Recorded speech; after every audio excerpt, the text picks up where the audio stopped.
All right, we have completely finished the section on the basics of thermodynamics. We're not going to cover the sort of general rules of thermodynamics anymore. The rest of the class will be dedicated to looking at applications, and the first one, and maybe the most important one for people who are interested in biology or biophysics, is looking at molecular recognition, and that means the thermodynamics of binding. Molecular recognition is binding. When two molecules, quote-unquote, recognize each other, they do it by binding to each other or not binding to each other. Every binding reaction can be written this way, whether it's a protein or two proteins, or a protein and a liquid and a ligand, or a protein and a DNA, or two strands of a double-stranded DNA that's going to a double-stranded DNA. Whatever the binding reaction is, it's A plus B goes to AB. We start with two molecules. We end up with one complex, sometimes one covalently bonded molecule, but more often in biology at least, a complex of, say, two proteins or two other large molecules. So it's a very simple chemical reaction, just two reactants on one side and only one product on the other side. But despite that fact, because it's the way by which molecules recognize each other and thereby do a whole lot of things, I'll talk about that in a minute, it's probably the most important process that occurs in biology, and so we'll spend some time, a fair amount of time, understanding the sort of mechanics or kinematics of it, how you describe it and how you predict how it will behave and so on, and what the key concepts are for binding. But we'll also look at things on the molecular and microscopic scale to understand what sorts of microscopic processes make for strong binding or weak binding, or specific binding or non-specific binding, or cooperative binding or non-cooperative binding. There's all kinds of features that are parts of the molecules that play a big role in all those things. We'll try to come to some good understanding of that. So, the reason binding is important in biology, there's at least two areas of biology that are controlled by binding. One is the assembly of every molecular complex there is in biology. I say assembly of molecular machines, and we'll talk about that, but assembly of everything, assembly of all the structures that make life possible, is done by binding of one sort or another. Perhaps the most important or most well-known example of that is the central genetic machinery, the assembly of a replication complex, the assembly of a transcription complex, the whole process by which an mRNA is turned into a protein, that is translation. All of these are dominated by binding processes. The second type of process that, and they're related to each other, assembly and molecular recognition are related to each other, but the second kind of process is molecular recognition. And here are some examples. This is a picture from the book. So two DNA molecules coming to form a double-stranded DNA. And of course, when this happens, if there's a sequence of letters along the single-stranded DNA, then the duplex comes together in a way that lines up, if these are complementary, lines up the complementary nucleotides with each other along the duplex DNA. So not only is A plus B going to C here, but it's doing it so in a way that's entirely specific to the sequence that's on each of the strands. Here's another example. I have a transcription factor, so this is the beginning of the transcription of a gene, let's say, into a messenger RNA in order to ultimately to form a protein. And that binds to the DNA, and it doesn't just bind any old place, right? It binds at some specific place, some specific site on the DNA, a promoter or something similar. And so, again, there's the binding itself, and there's also the specificity of the binding, the fact that it doesn't bind anywhere along the DNA, but at specific sites. Here's another example. Any enzyme, responsible for all the metabolism in a cell. Enzymes are, that is, binding to its substrate and not binding to other molecules, and also the substrate not binding to every protein, right? So the binding takes place and it's also specific. Or an enzyme binding a drug, that is usually some kind of inhibitor, so a drug that stops the substrate from binding and therefore stops the enzyme from working, and therefore possibly stops a disease from progressing, stops a virus, for example, from replicating. That's also a binding process, a binding assembly, molecular recognition kind of process. Or a hormone, a signaling molecule binding to a receptor, possibly, usually, oftentimes bound to the cell membrane. And once the binding takes place, then down here, conformational changes take place that then cause further signaling down inside the cell. That whole signaling cascade is made possible by an initial binding event. And finally, within immunology, of course, the binding of an antibody to some sort of antigen, some sort of, some piece, basically, of a pathogen that would cause an infection or even death in the long run. This is the interaction by which your immune system recognizes that it's being invaded and begins to mount a response and a defense against that invader.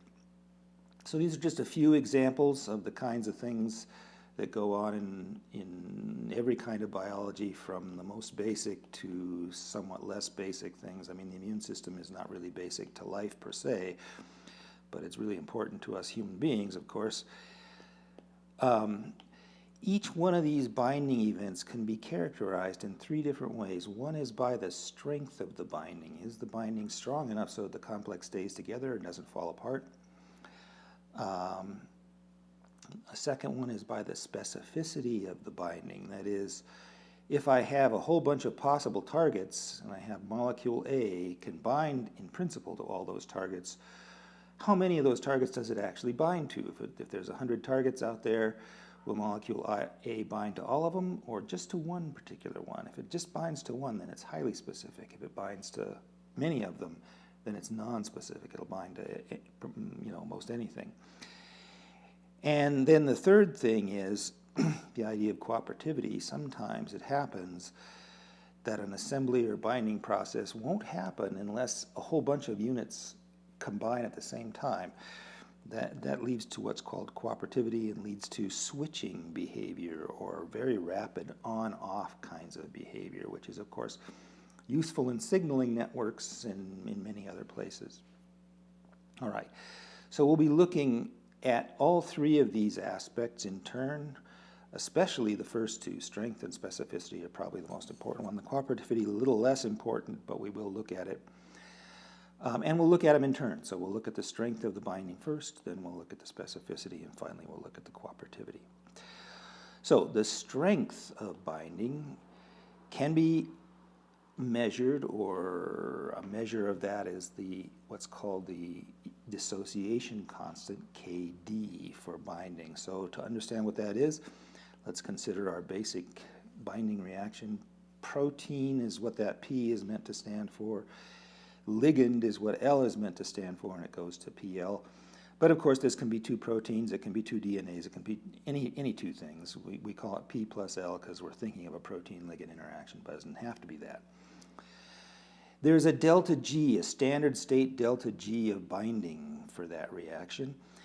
And there's an equilibrium constant, Ka, is e to the minus delta G of binding over RT.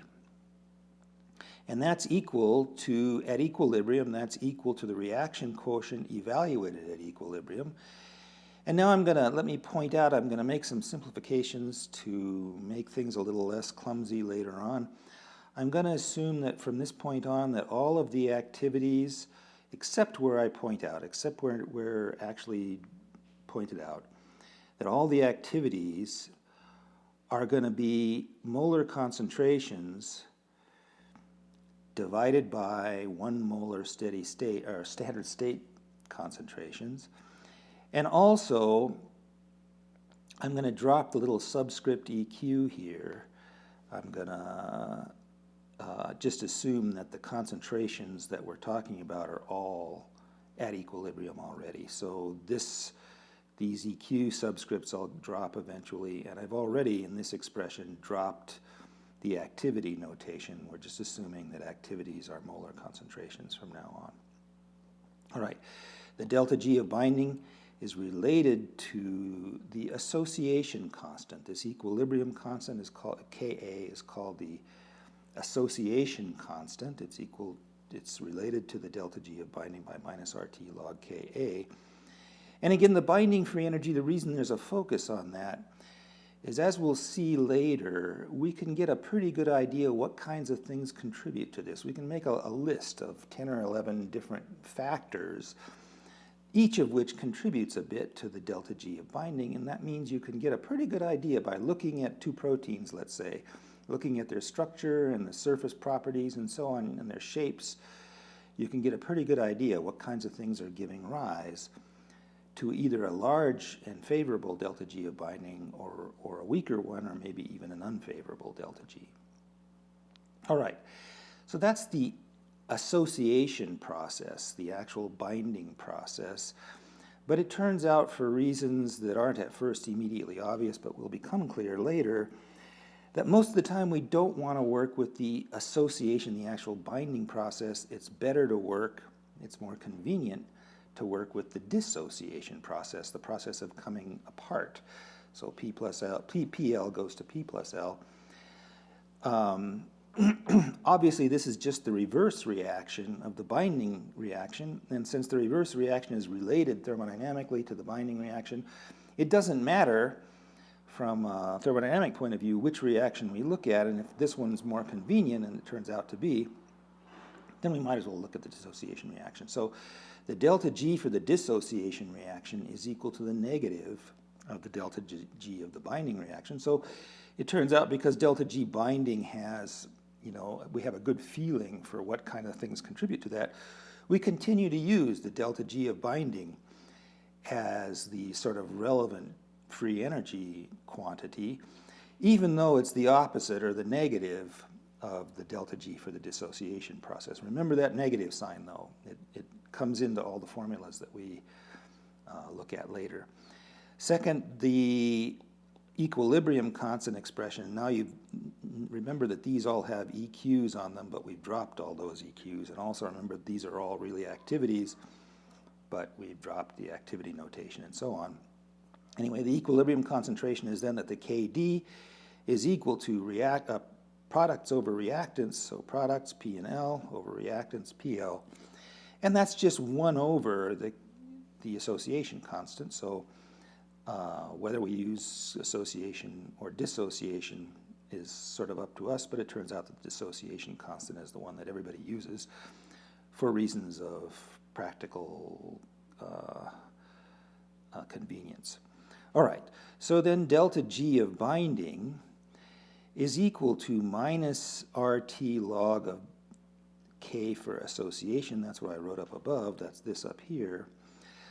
But because these two guys are just 1 over each other, that's also equal to RT plus RT log of KD. So we're going to use this relationship a lot, and it's missing this minus sign that's normally there in the relationship between delta G and equilibrium constants. But that's because the equilibrium constant is for the backwards reaction for binding, not the forward reaction for binding.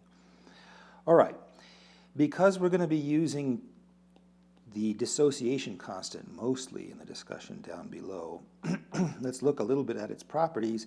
It has sort of backwards or reverse properties from what you'd expect. If you have a small KD, because of this relationship, because of the 1 over relationship between the two, a small KD means a large Ka, right? And that means strong binding or tight binding. So small KD means large Ke, which means a large negative delta G of binding, and therefore strong or tight binding. On the other hand, a large value of Kd means weak binding, means a small Ka, and means an unfavorable or weak value for delta G of binding. Okay, so that's the basics of the basics. Now let's look at a particular quantity that's illuminating for understanding how binding works. Again, we're going to look at this particular reaction. This is the association reaction, notice, but we're going to be using Kd to describe that rather than Ka. And in this reaction, just let me point out that this P here isn't the total amount of protein, right? The sum of both of these guys is the total amount of protein, but it's the free protein, the unbound protein, whereas PL here is the bound protein. And so given that, we can define the fraction of all the protein that is bound at one time as the concentration of the PL complex divided by the total amount of protein in solution, which is the sum of the protein complex concentration and the free protein concentration. And if I now divide through on top and bottom by PL by 1 over P, or multiply by 1 over PL, that becomes 1 over P over PL plus 1. So the fraction of bound protein depends on this ratio of the free protein to the bound protein. Now we can, since that ratio is something we can get, let's go a little bit further. At equilibrium, we have that Kd is equal to P times L divided by PL. And therefore, this ratio of P over PL is equal to, just dividing through on both sides by the ligand concentration, is equal to Kd over the ligand concentration. And we can write that in terms of PL and PKD. I'll come back to that, but let's just not emphasize this for the moment. If I plug this then into our expression for the fraction, then I get that the fraction of protein that has a bound ligand associated with it is equal to 1 over 1 plus the dissociation constant divided by the ligand concentration. So the thing that controls how much of the protein is, what fraction of the protein is bound, what percentage of the protein is bound, is this ratio of the ligand concentration to the dissociation constant Kd. And you can think of that, you can think of the quantity L divided by Kd as the ligand concentration in units of Kd. In other words, Kd is going to set the scale for what's what's a large value of L or what's a small value of L. If you ask, is this a big, is 1 millimolar a lot of L? Well, you look at Kd to decide that. If Kd is on the order of 1 millimolar, then it's a typical amount of L. If Kd is much smaller than L, then yes, it's a large amount of L. If Kd is much bigger than L, then it's a small amount of L. So whether you have when you have a particular concentration of L, what's going to matter isn't the actual value, but the ratio of L to Kd. In other words, it's going to be a little different. It's going to be very different, in fact, from one situation to another, depending on the value of Kd. All right. It's also possible, using this expression up here, to write this fraction bound as 1 over 1 plus 10 to the PL minus PKD power. This is analogous to the fraction ionized that we talked about earlier, and it behaves the same way. The book doesn't use this version of the formula. I mean, these two formulas are the same, right, except for using PL and PKD. They're the same relationship. The book doesn't use this one because, well, it's a little unusual and a little clumsy in most cases, mostly that you just want to use the concentrations and the KDs themselves rather than PL and PKD. But I put it here because it is in fact the same as the fraction ionized formula.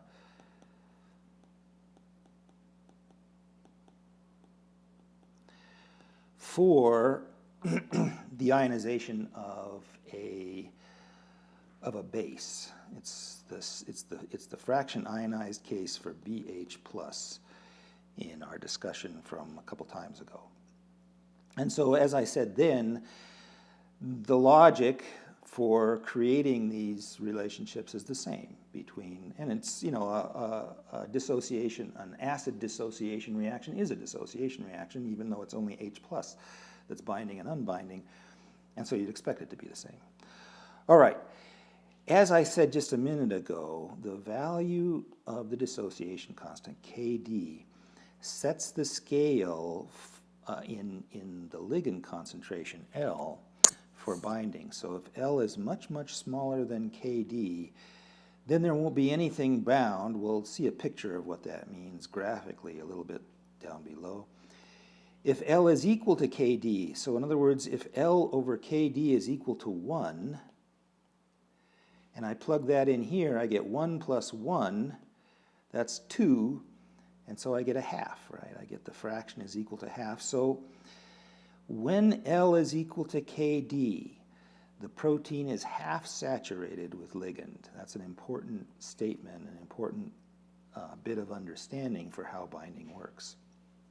And finally, if the ligand concentration is much, much greater than Kd, then the protein will be completely saturated, and every protein, almost every protein, will have a ligand bound to it. So L over Kd is the only important quantity. L by itself doesn't mean anything. You've got to know the value of Kd in order to know whether L is big or small. And yes, as I said before, it's L in units of Kd that matters. All right, here's some graphs that show what this means sort of a little in another way. Here I'm plotting the concentration, well, really it amounts to the fraction of proteins that are bound versus the ligand concentration L. And as you can see, as the ligand concentration increases, when you reach this point here, which is where L is over Kd is equal to 1, then half the proteins will have a ligand bound to them. And the picture that looks like is this, right? Half, some of them are empty, some of them are loaded.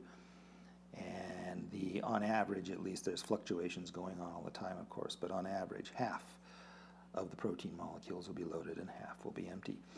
On the other hand, if you go down from that to much lower values of L, then there'll be a few L's around, but they're in too low of a concentration to cause any binding to the protein, and so none of the proteins will be bound. The fraction of proteins bound is 0.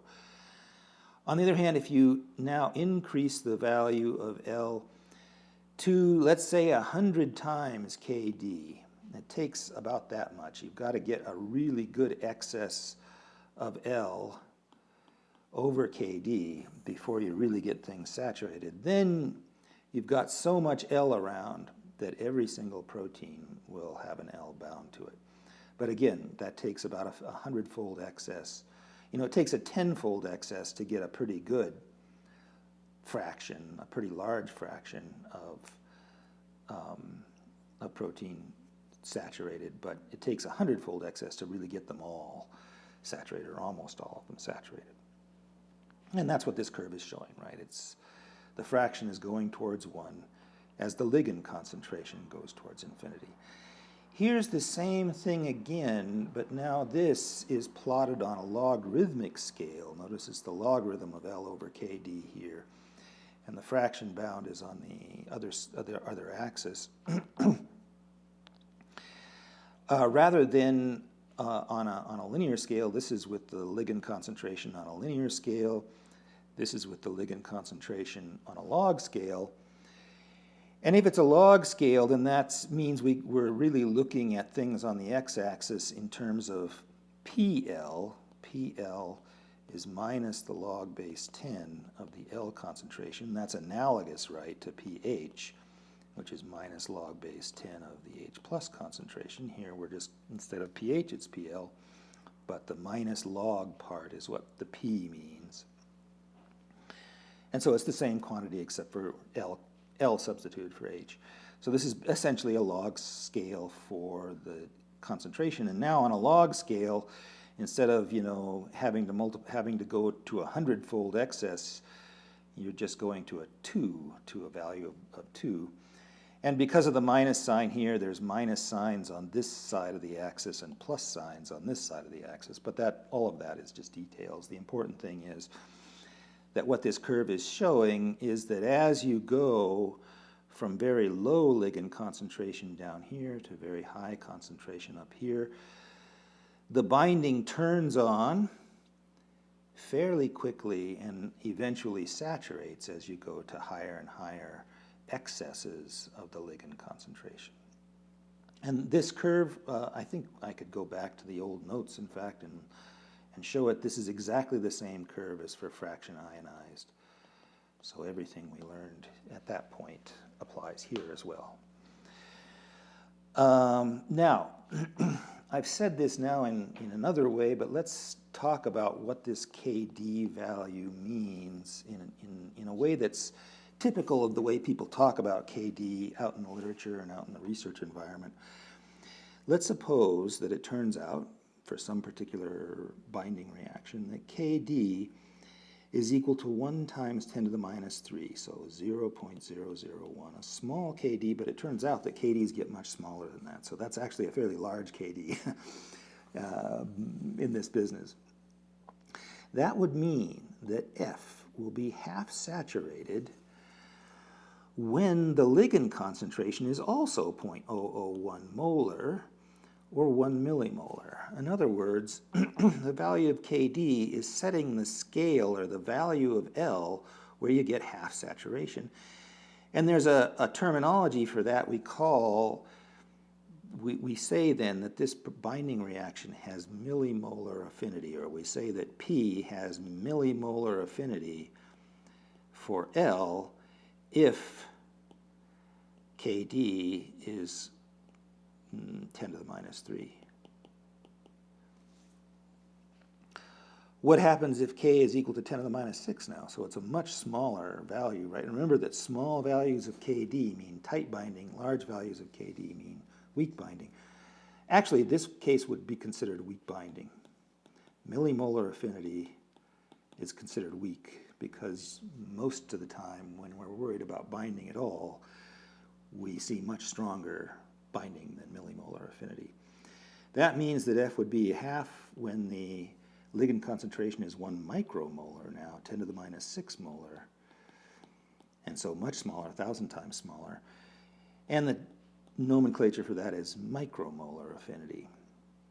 Likewise, if KD is 10 to the minus 9, and you do see that, you commonly see KDs that small, then the fraction will be, or the protein will be half saturated when the ligand concentration is only 1 nanomolar. And we call that nanomolar affinity.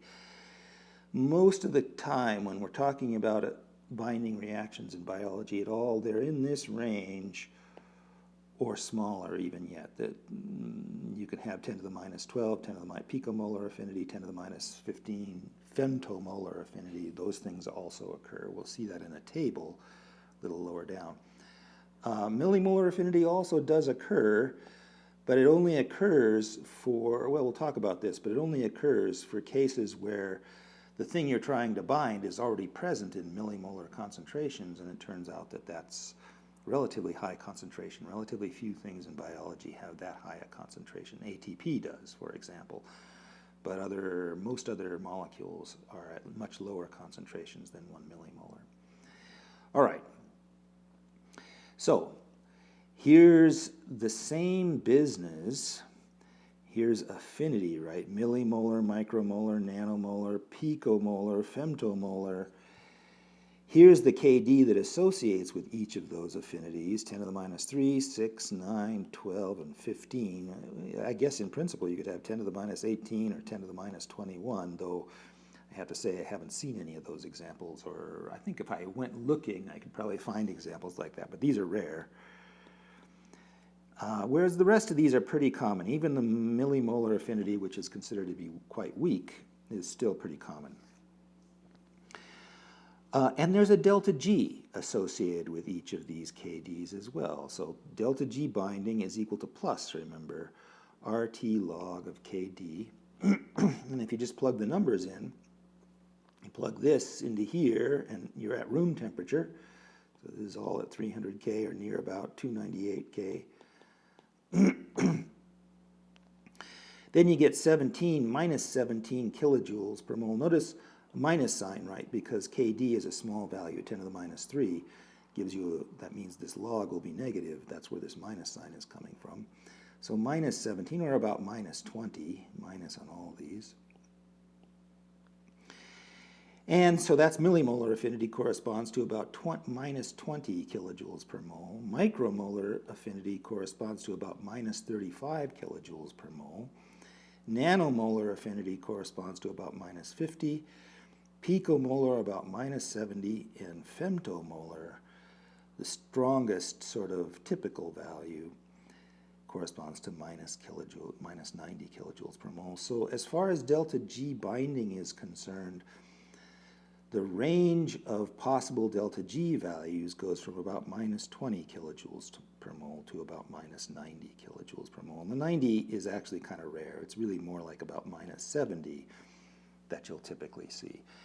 That gives you a feeling for when we start talking about contributions to delta G of binding later, gives you a feeling for whether this delta G of binding is a big value or not, right? A value like minus 20 is a small value. A value like minus 80, minus 70, minus 90, those are big values. All right. Here is a table from the book that talks about what sorts of affinity you typically see for typical kinds of binding processes that actually occur in biology for an enzyme, a molecular machine, binding an ATP molecule. Remember, ATP is the fuel molecule for most machines, and so this enzyme to ATP binding process is the process by which molecular machines are powered. The ATP is the fuel, and the ATP concentration is about 1 millimolar. So you expect in that case to have at least millimolar affinity, right? You don't want anything weaker than that because it won't bind the ATP. You probably don't want anything a whole lot stronger than that though either, because if you start getting really strong binding, then you're starting to lose specificity oftentimes. You're going to start binding everything, not just the ATP. So probably we expect to see affinity around the millimolar range. And that's what you see. You see a KD of 10 to the minus 3 to 10 to the minus 6 millimolar to micromolar, depending on the circumstances and depending on the enzyme. And that means a delta G of binding from about minus 17 to about minus 35, as we saw above. If I have a signaling protein that's binding to a target, something like that hormone binding to a membrane-bound receptor, for example, up in the table above, then you expect KDs around micromolar concentration. That's because the hormones, the signaling proteins are often in the range of about micromolar concentration, minus 35 kilojoules per mole for the delta G of binding. If you have a situation where you have in a cell, let's say a bacterial cell, you have one transcription factor. So you've got this transcription factor T, and then there's a whole bunch of DNA, but only one site on that DNA is where that transcription factor has to bind, right? It's going to bind to one specific place on the DNA, not to just any old place on the DNA. Then there's only one molecule of T and effectively only one molecule of sites in the cell. That turns out to correspond roughly to nanomolar concentration, and we'll do a calculation down here to see why that's so. It turns out that one molecule inside a cell is something on the order of 1 nanomolar concentration. So 1 nanomolar concentration, or about 50 kilojoules per mole, is a specific interaction, one specific interaction with inside a cell. On the other hand, let's suppose that you're trying to turn off an interaction like this. Let's suppose this transcript is for a pathogen that's going to start trying to reproduce inside your body, and you want to stop that. So an antibiotic or an antiviral, some kind of drug that's going to try to stop the bad guy from reproducing. Then you want an inhibitor, something that will block this interaction. And that's got to bind more strongly than the natural transcription factor, right? Because it's got to displace that natural transcription factor. And so you want something stronger than nanomolar affinity. You want something on the order of 10 to the minus 9 to 10 to the minus 12 nanomolar to picomolar. And so binding affinities between 50 and about 70. So now we're getting into the quite strong range of binding from the scale that we talked about above. And finally, just to sort of cap off this discussion, let's consider the biotin-avidin interaction. Biotin is a vitamin K, that's present in only very small amounts in the environment, and a lot of bacteria can't make their own vitamin K, so they scavenge it from the environment.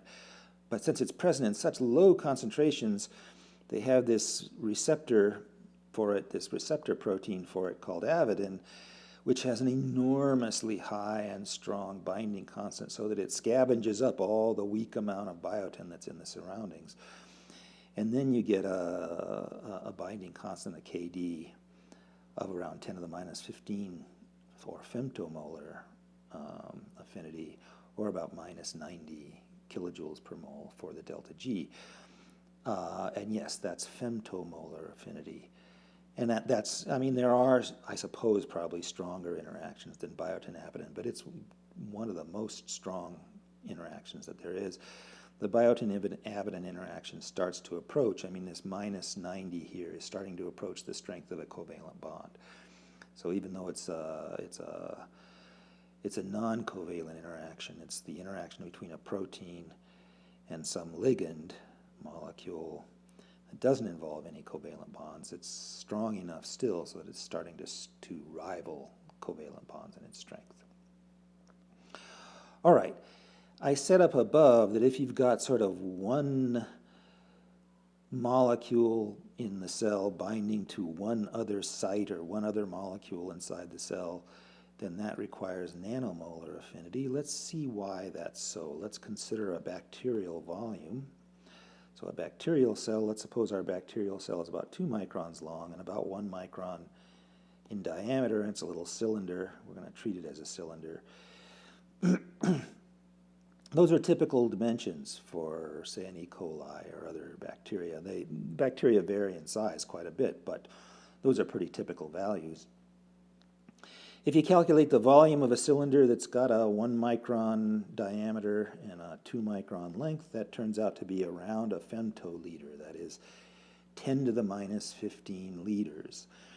And in that 10 to the minus 15 liters, you've got just one molecule. How many moles is that? Well, it's 1 over 6.02 times 10 to the 23rd molecules per mole. And so it's 10 to the minus, basically less, that's about 10 to the minus 24 moles of molecules. And so the concentration is moles per liter, and that's 1 over 6 times 10 to the 23rd over 1 times 10 to the minus 15, and that turns out to be about 2 nanomolar, or, you know, order of magnitude, it's about 1 nanomolar.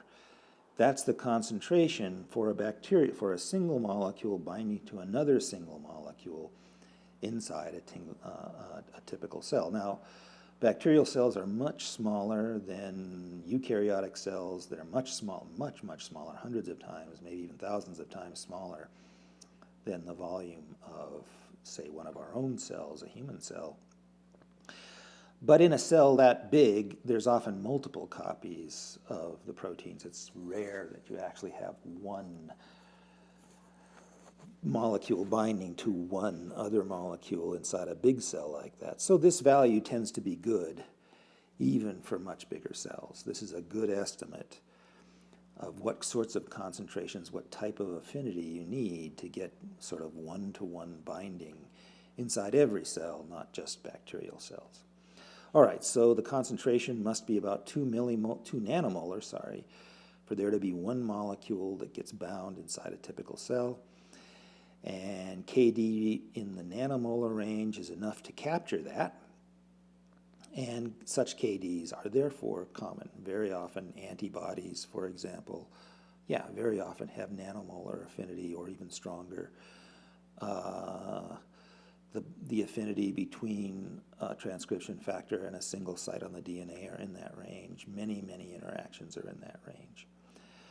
All right, that is the end of our sort of qualitative discussion of binding and the key concepts behind it, the affinity and the KD values and so on.